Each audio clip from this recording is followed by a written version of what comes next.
बिस्मिल्लाहिर्रहमानिर्रहीम। इस लेक्चर में हम जनरल इक्विलिब्रियम एनालिसिस देखेंगे टैरिफ का। लास्ट टाइम हमने देखा था स्मॉल कंट्री के हवाले से। ये लार्ज कंट्री है तो large country terms of trade को अफेक्ट कर सकता है। अगर वो इंपोर्ट टैरिफ लगाएगा तो उससे ट्रेड वॉल्यूम पे भी इम्पैक्ट पड़ सकता है और उसकी टर्म्स ऑफ ट्रेड इंप्रूव भी कर सकती हैं, नीचे भी जा सकती हैं। अगर वो अब जैसे नेशन टू की हम बात करें तो नेशन टू अगर टैरिफ लगाएगा तो उसका टर्म्स ऑफ ट्रेड चांसेस हैं कि वो इम्प्रूव करें, क्योंकि वो एक लार्ज कंट्री है, उसकी इंपोर्ट्स कम हो जाएंगी तो जो एक्सपोर्टर्स हैं उनके लिए टर्म्स ऑफ ट्रेड डिटेरियोरेट होंगी। इस फिगर के अंदर आपके सामने है इनिशियल इक्विलिब्रियम ई पॉइंट पे है 1 एक्स और वाई एक एक बराबर है। अब अगर नेशन टू इंपोर्ट टैरिफ लगाता है तो इसका ऑफर कर्व टू प्राइम ये आप देख रहे हैं यहाँ पे आ जाएगा टैरिफ लगाने के बाद। तो नेशन वन का ऑफर कर्व तो वन ही है, लेकिन नेशन टू का ऑफर कर्व टू से टू प्राइम पे चला गया है।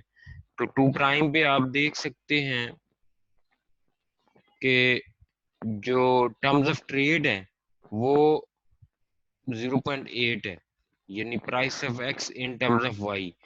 तो एक्स की प्राइस कम हो गई है, वाई की बढ़ गई है। तो नेशन टू के लिए टर्म्स ऑफ ट्रेड इंप्रूव कर गई हैं, लेकिन नेशन वन के लिए टर्म्स ऑफ ट्रेड डिटेरियोरेट हो गई हैं। तो नेशन नेशन टू की टर्म्स ऑफ ट्रेड क्या होंगी आपको पता है, price of exports divided by price of imports. तो वो 1.6525 है। आप देख सकते हैं कि अब ई पॉइंट पे इक्विलिब्रियम 40 यूनिट्स ऑफ वाई ये एक्सपोर्ट करेगा in return for 50 units of x. तो 50 और 40 आप करें तो 1.25 बनता है। तो इसकी terms of trade nation two के लिए, क्योंकि ये लार्ज कंट्री है, इसकी टर्म्स ऑफ ट्रेड इंप्रूव कर गई हैं। लेकिन नेशन वन की टर्म्स ऑफ ट्रेड क्या हो गई हैं, ये आप देख रहे हैं 0.8।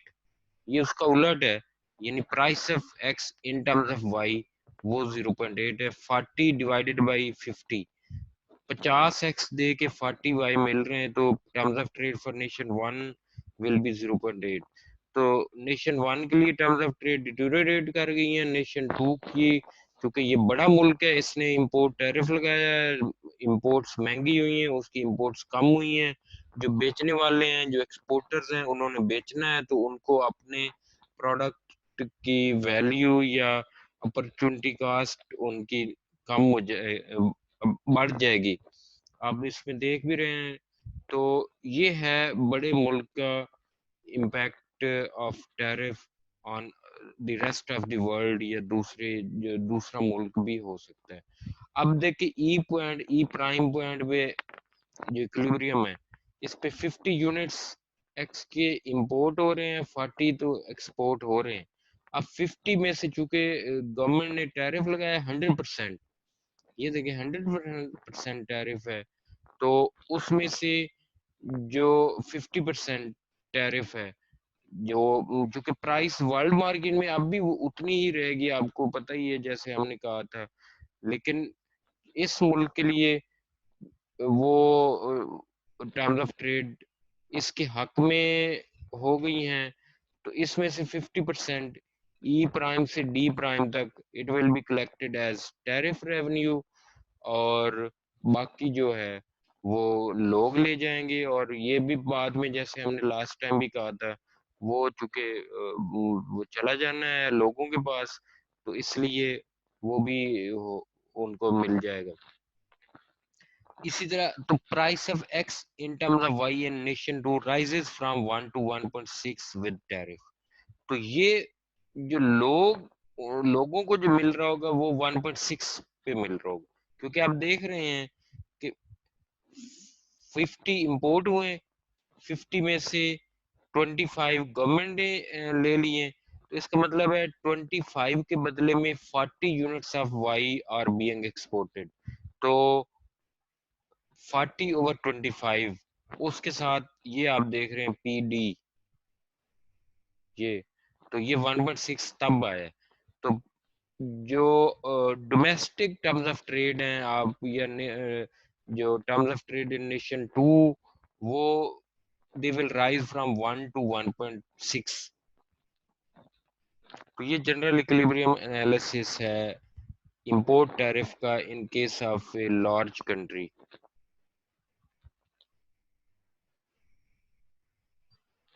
इसके बाद हम ऑप्टिमम टैरिफ क्या होता है। Optimum tariff maximises the net benefit resulting from improvement in the nation's terms of trade against the negative effects from declining trade volume। तो ट्रेड वॉल्यूम पे आपके सामने है, असर पड़ता है, ट्रेड कम या ज्यादा हो सकती है। तो ऑप्टिमम टैरिफ में हम देखते हैं कि जो नेट बेनिफिट है या वेलफेयर है वो ज्यादा से ज्यादा होनी चाहिए, even though there are negative effects on trade volume. तो टर्म्स ऑफ ट्रेड आप देख रहे हैं, लार्ज कंट्री उसने टैरिफ भी इम्पोज किया, उसकी टर्म्स ऑफ ट्रेड भी बढ़ी हैं और वेलफेयर भी इम्प्रूव कर सकती है। तो if the terms of trade improve for the imposing nation, the trade partners terms of trade जो हैं वो डिटीरियोरेट होती हैं and that also reduces the welfare of the trade partner. अब जब ट्रेड पार्टनर की वेलफेयर डिक्लाइन हो जाती है due to the imposition of tariff by one nation, तो वो रिटेलिएट कर सकता है। डब्ल्यूटीओ में भी है। तो अगर पाकिस्तान इंडिया की इंपोर्ट्स पे टैरिफ लगा रहा है तो इंडिया पाकिस्तान की इंपोर्ट्स पे टैरिफ लगा सकता है रिटेलिएशन में। तो फिर क्या होगा, फिर दोनों तरह से वो बहुत ज्यादा नेगेटिव इम्पैक्ट्स होंगे फॉर वर्ल्ड ट्रेड।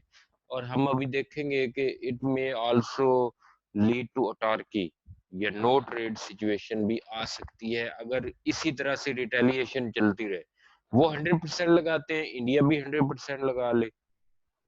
तो चूंकि अगर पाकिस्तान 100% लगाता है तो पाकिस्तान की, अगर पाकिस्तान बड़ा मुल्क है तो इसकी वेलफेयर इंप्रूव करेगी, टर्म्स ऑफ ट्रेड इंप्रूव कर जाए। लेकिन इंडिया की डिटीरियोरेट हो तो इंडिया भी अगर लगाएगा तो वो दोबारा वापस आ सकता है। और इसी तरह से अगर कंटिन्यू करें तो फिर एक मौका आएगा कि दोनों फिर वापस नो ट्रेड सिचुएशन पे चले जा सकते हैं। The world as a whole is made worse off as gains from optimum tariff are less than losses of trade partner। तो ऑप्टिमम टैरिफ से होने वाले जो लॉसेस हैं वो कम है as compared to those of the trade partners. इसमें आप यहाँ पे अभी देखेंगे ये इनिशियली आपके सामने है वॉल्यूम और सारा इक्विलिब्रियम ई पॉइंट पे है, नेशन वन नेशन टू। अब अगर नेशन टू इंपोर्ट टैरिफ लगाती है तो उसका ऑफर का टू स्टार पे चला जाएगा। तो टू स्टार पे आप देख सकते हैं ये 25 यूनिट्स ऑफ वाई एक्सपोर्ट कर रहे हैं in return for 40 units of x. Equilibrium आप देख रहे हैं इस स्टार पे है। तो जो टर्म्स ऑफ ट्रेड है वो डिटीरियोरेट कर गई है फॉर नेशन वन और इम्प्रूव कर गई है फॉर नेशन टू। अब अगर जवाब में नेशन वन भी रिटेलिएट करे और वो भी टैरिफ लगा दे, तो टैरिफ लगाने के बाद फर्ज करें कोई भी किसी भी वो सिमिलर अमाउंट या कम अमाउंट या ज्यादा के साथ वो टैरिफ लगाएगा, तो क्या होगा, इसका जो अपर कर्व है it will rotate towards Y axis. अब देख रहे हैं इसका अपर कर्व वन की बजाय वन स्टार पे चला जाएगा। तो वन स्टार पे आप देख सकते हैं या तो ये यहाँ पे आएंगे ये 25 और 10, या जब जब ये इसने, हम बात करें रिटेलिएशन की, इसके टैरिफ लगाने के बाद नेशन टू के टैरिफ लगाने के बाद नेशन वन ने टैरिफ लगाया है, तो नया ट्रेड इक्विलिब्रियम कहाँ पे होगा, वो ये देखें आप ई डबल स्टार पे हो रहा है। यहाँ पे ऑलमोस्ट नो ट्रेड सिचुएशन है, या आप इसको एनालाइज अगर करेंगे तो इसमें थोड़ी सी अगर ट्रेड हो रही है, तो अगर इसी तरह से कंटिन्यू रहता है तो क्या होगा, वापस ये अटारकी पे आ जाएंगे, ये जीरो वाली साइड। अब फर्ज करें नेशन टू और टैरिफ ज्यादा इंपोज कर देती है, तो क्या होगा, ये नीचे आएगा, और जवाब में नेशन वन भी लगाती है, तो ये वाई की तरफ आएगा, तो ये ऐसा ऐसा ओरिजिन पे नहीं चले जाएंगे, तो there will be no trade situation. तो ये इसमें आपके सामने है। तो आप देख रहे हैं नेशन टू की, ये ऊपर लिखा हुआ भी है, नेशन टू का ऑफर कर्व इज 2 स्टार, और इसकी टर्म्स ऑफ ट्रेड इंप्रूव कर गई हैं। नेशन वन की डिक्लाइन डिटेरोरेट हुई है, आपको पता होना चाहिए। इसमें आप इसका उलट लेंगे तो नेशन नेशन वन की आ जाएंगी, तो नेशन टू की टर्म्स ऑफ ट्रेड इंप्रूव कर जाती हैं, और इसकी वेलफेयर ज्यादा होती है। It is on the highest possible welfare than under free trade. तो ये ज्यादा, अब देखिए फ्री ट्रेड में 60-60 था, लेकिन यहाँ पे क्या है, ये 25 वाई दे के 40 एक्स ले रहे हैं, तो इनका लेवल ऑफ वेलफेयर ज्यादा हो जाएगा। तो 25 वाई के बदले में 40 एक्स, 60 एक्स, 60 वाई के बदले में 60 एक्स मिल रहे थे। लेकिन जब उन्होंने इंपोर्ट टैरिफ लगाया तो क्या हुआ, ट्रेड वॉल्यूम कम हुआ है, इसमें कोई शक नहीं है, आप देख सकते हैं। लेकिन उनके number of units of Y कम जा रहे हैं, और उनको ज्यादा एक्स मिल रहा है। तो नेशन टू की टर्म्स ऑफ ट्रेड इंप्रूव कर गई है, लेकिन नेशन वन की टर्म्स ऑफ ट्रेड वो डिटेरियोरेट हुई है, क्योंकि 40 एक्स के बदले में अब 25 वाई सिर्फ मिल रहे हैं। तो इनके लिए बहुत घाटे का सौदा है। तो चूंकि नेशन वन की welfare has reduced, it may retaliate by imposing tariff, equilibrium moves to E double star। फिर जब ये लगाते हैं तो नेशन टू दोबारा, मैंने जैसे आपको पहले भी बताया, तो ऐसा ऐसा ये दोबारा ओरिजिन की तरफ जाएंगे, and there will be no benefits left in international trade. तो ये है ऑप्टिमम टैरिफ। फिर क्या होना चाहिए, कहाँ पे होना चाहिए, ये दोनों ट्रेड पार्टनर्स ने आपस में मिलके, या आपस के जो रिएक्शंस हैं उनको एनालाइज करने के बाद ही उन्होंने देखना है। तो इसलिए ये यहाँ पे खत्म हो गया हमारा